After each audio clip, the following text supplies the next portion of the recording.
So yeah, it's recording. Okay. So here's the full walkthrough.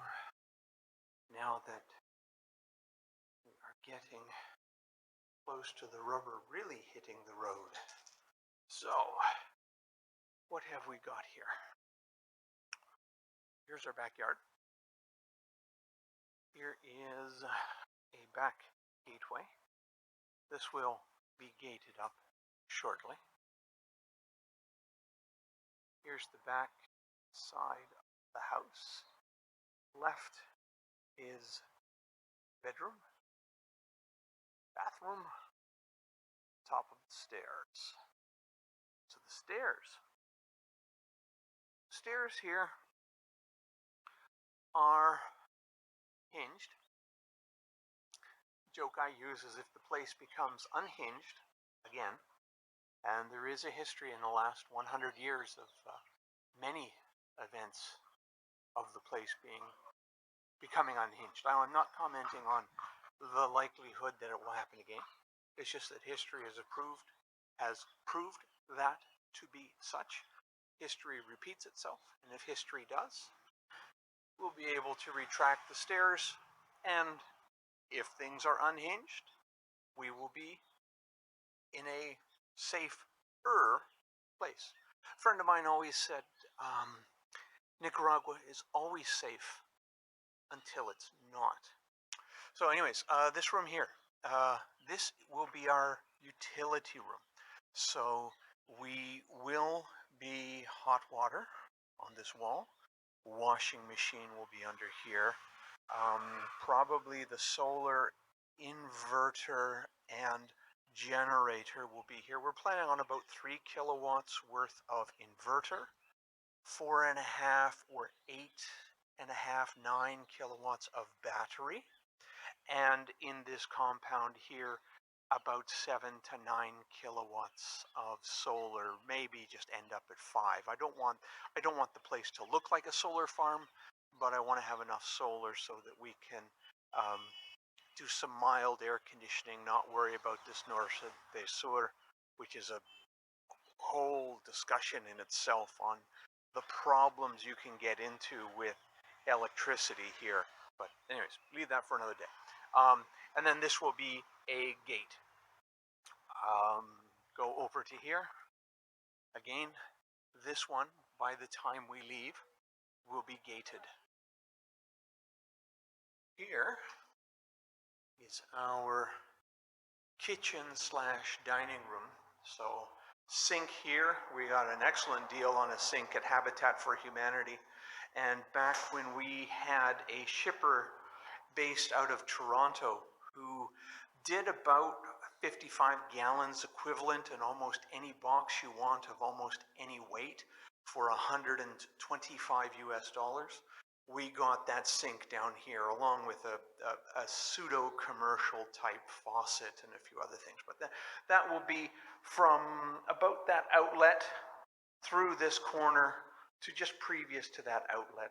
There'll be a fridge, a stove, some upper cabinets, and then we're going to use, it's a vinyl product that it almost looks like bamboo or like soft or hardwood that will be the divider for the upstairs. That hose that you see there is the cold water. There's also some cold water there.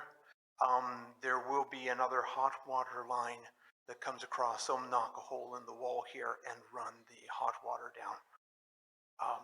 This is a downstairs bathroom and shower. So toilet, drain for the shower, sink, and this is the line where there'll be a dividing wall. This was going to be toilet, shower, toilet, divided into 3, but where the sink ended up didn't make that plausible. So we have it in this arrangement. Then again, another toilet here. We do, by luxury, have water. Yes, we have been paying for water for approximately 1.5 years.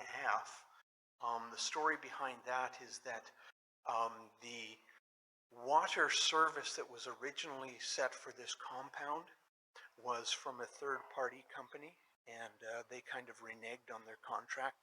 So Enecal came in. Enecal did not have enough, and Enecal is the national water provider. That's the water shutoff right there. And underneath that leaf is the main shutoff for the entire compound of 26. So the Enecal came in, said they don't have enough meters to get us set up right now, so everyone pays 241 quart a month regardless of whether they use water or not. So we've been paying water for about a year and a half. Family goes completely nuts over it, saying, you know, we're paying for something we don't have, blah, blah, blah, blah, blah, but I'm okay with it. I'm okay with it. That's no trouble here. This is our breakfast nook. One of the fellas doing the plaster work suggested this, and it was an awesome idea. This used to be a completely solid wall, and he said, why not make a breakfast nook here? And I mean, it's fantastic. Now, you know, the wall's not finished yet. There's no paint, there's no plaster, all that sort of stuff. We're still in the rough stage. But the takeaway from that is, don't tell your Nicaraguan employees things. Ask them things, and they will tell you. And they will tell you very well things that you may not see. That's the hardest part when you get down here and you're inflicted with whiteitis, northitis, first worlditis, whatever you want to call it, and your belief that you know what's better, because you don't. Up there is not down here. Listen and think. So here's our stairs. We got this welded up in Managua from actually a childhood friend of my brother-in-law next door. This stairs, welded, primed, painted, installed, very heavy gauge steel, $1,200 US. So the stairs comes up, like all stairs do. So here we have the surround for the stairs. I just like these rustic clay bricks. It makes a nice little surround. We're probably going to top this off with a live edge wood or something to that effect. Now here's our open area of the second floor. These will probably, we're kind of committed. Well, I should be committed, but I mean the design we've committed to is that these will be accordion windows. So the windows will fold towards each post, and if we're away, that could be folded up. There will be a screening material, both temporary while the windows are fabricated. That won't be for probably another 8 to 10 months. But also once the windows are done, there will be a cage-like structure on the outside of the windows. This is the master room, or the living room, or the main room, whatever you want to call it. And here is the guest room. Made it intentionally small so that guests are welcome, but not welcome forever. But no, we have a lot of family and friends who've indicated that they want to be with us. Yeah. This is the main bedroom. This bedroom here, heck, I'd say it's 2.5 times our bedroom up in Canada. So we don't know what to do with this amount of space, but this room and probably the spare bedroom that I just showed a moment ago will probably be the only 2 rooms that have some mild air conditioning. When I say mild, I mean when it's 30 outside, we may air condition it to 28, and mostly just to pull out the moisture. Here's the upstairs washroom. Again, toilet, shower head up above there.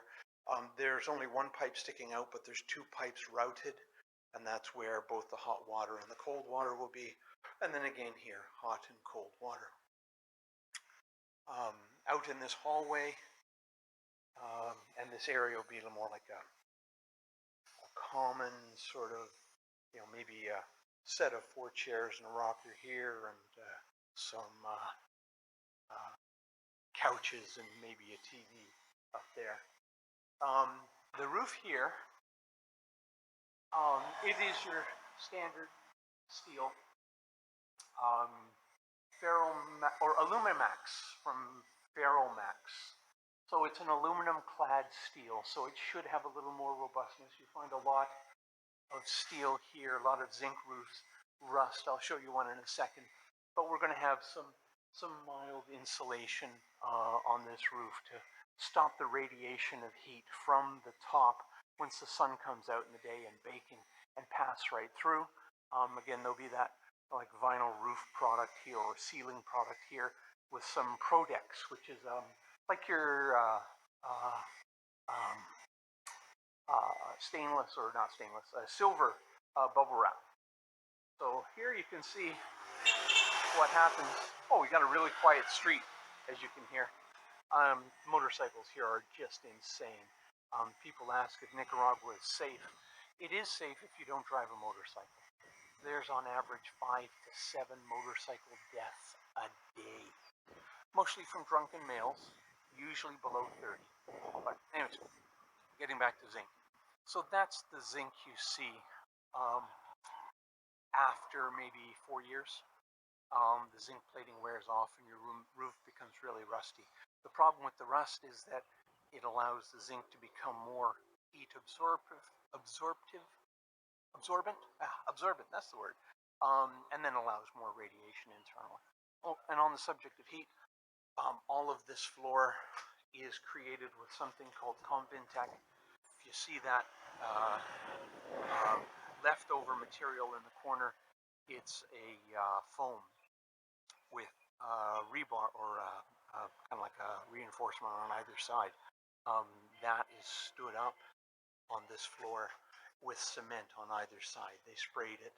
If you look at some of my older shorts, it shows spraying of the, ooh, almost went down the stairs there. It shows the spraying and application of this cement onto that foam product. The main reason for getting that is R factor. This like these walls, we were here last March, kind of when the peak of the heat occurred, and the transmission through the wall is very, very low. So that's about it. Oh, actually, no, one part I missed. So let's go downstairs and show you the front door. If you look at a couple of the shorts I did over the last day or two, you'll see a bit about gates. So this will be the front door, and that will have a gate, a metal gate with vertical wood lats. There's going to be the outside facing door, and on the inside will be wood that swings inward. This one here will just be a gate or a metal frame with vertical wood lats stained with kind of a reddish hue of wood. And then here again, these will be another motorcycle. These again will be gates, half of each, and they will swing outwards. There will not be a corresponding wood internal with that. Those are what you'll see in the shorts that my brother-in-law is welding up, and they should be installed within the week. That's about the summary for now. We are here for about another 5 weeks, 5.5 weeks. Actually, I'll spin this around to reveal yet another bearded white man talking about Nicaragua. You may have seen Scott Allen Miller or Jack Pittman. I guess there has to be a statistical anomaly for so many bearded white men to talk about Nicaragua, but them's the facts. Who am I? Who the fudge am I? I am a farm boy from Southern Ontario, Canada. I am of Dutch parents. My parents arrived in the middle 60s, and my dad, surprise, surprise, has a greenhouse. A Dutchman with a greenhouse, imagine that. My wife, Maria Chilo Auxiliadora is her full legal name. She was, what's the way to say it without getting in trouble? She was part of the people who were forced out in the early 80s. some of her family members were in the Revolutionary Army. Um, they were they were ordered to do things that they weren't good with, and decided to leave because they left the people I was talking about. Their families became targets, such with rations that they couldn't survive. So they left to Guatemala, and from Guatemala, um, they managed to get sponsored into Canada by my eldest brother-in-law, who has returned to Nicaragua since back in 1995. But he was able to get them sponsored into Canada. Um, that was 1984, no, 87, sorry, 87. Um, I met Chilo in 1990. I was working for a company called IMAX. You may know the film company. It was a special project. And because where she was working, we were making some product for that IMAX feature. And we met, we got married. Mother-in-law moved in with us in 91 and lived with us till 2004 until she unfortunately passed away. I had the typical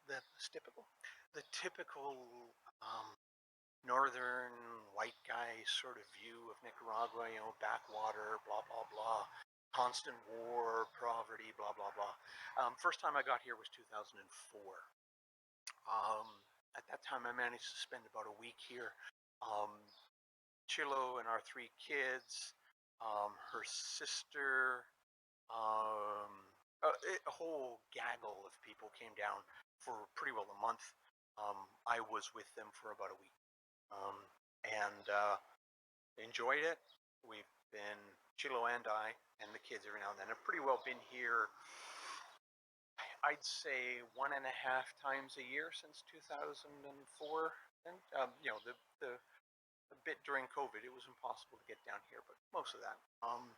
She still has a sister here in Messiah, and brother in Messiah. One brother in Managua, the eldest brother, the one who brought her here in 2004. Or sorry, in 1987. He got to Canada in 1984. And our plans are eventually just to spend 6 months of the year here. You know, we get a lot of crackpots and lunatics saying how Canada's become a dumpster fire and the Trudeau dictatorship and all that sort of stuff, which is unfortunate. Canada's still a very nice country. It's given us the opportunities that we've had. It's given my father the opportunities that he's had. It's given our kids their future opportunity, and it's still under rule of law, has valid elections, all that sort of stuff. And other places don't have that. So we will probably split time between here and there until we're old and decrepit. Probably end up being buried in Canada, but who knows? And I think that's enough rambling for this afternoon. We will speak at you later.